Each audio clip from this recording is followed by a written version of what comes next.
Hai guys, kembali lagi ke Rekomen Film. Untuk hari ni saya bersama dengan Abang Muram Padari.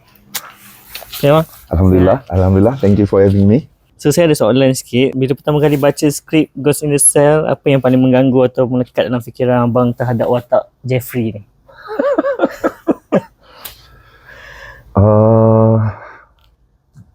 Boleh masuk Indonesia lagi tak setelah filem ni keluar? Atau dia orang dah ban dia boleh masuk Indonesia? Selevel tu lah, macam wow. Dari sosok, maksud karakter dia. Tu few seconds lah kot. Lepas tu abang dah mula pening pasal banyaknya dialog.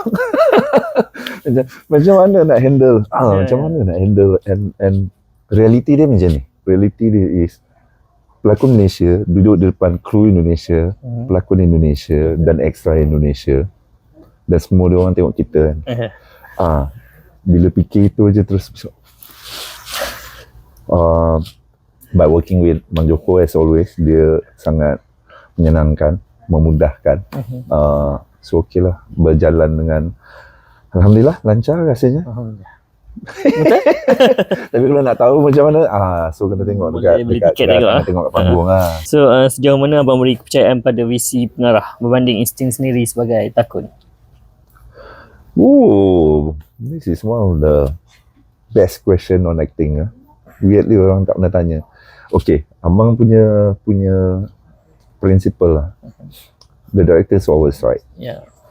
Our job is not to dictate the outcome.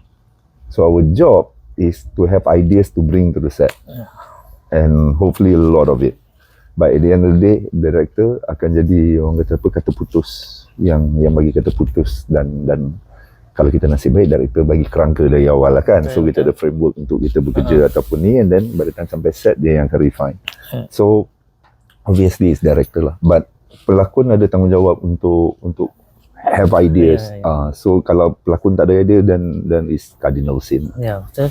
Apa yang abang harap penonton rasa, bukan sekadar faham apabila selesai menonton filem Ghost in the Cell? Terhibur. Okay. Bagi abang terhibur. Cerita ni apa lagi, memang terhibur loh. Terhibur whichever way pun boleh. Maksudnya terhibur as a horror ataupun terhibur as a comedy.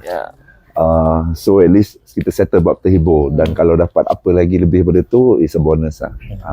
Because I think certain aspect mungkin kita akan faham negara Indonesia, sentimennya, temperature-nya macam mana sekarang dari sudut pandang rakyat terhadap pemerintah ke apa. Which abang tak kacau sangat elemen tu. Abang lebih fokus on the entertainment and popcorn side of it lah. Hai, saya Muram Padari. Jangan lupa untuk saksikan filem Ghost in the Cell bermula 30 April. Maksudnya sekarang. Jangan lupa beli tiket sekarang. Ghost in the Cell di Power Gam terdekat dengan anda.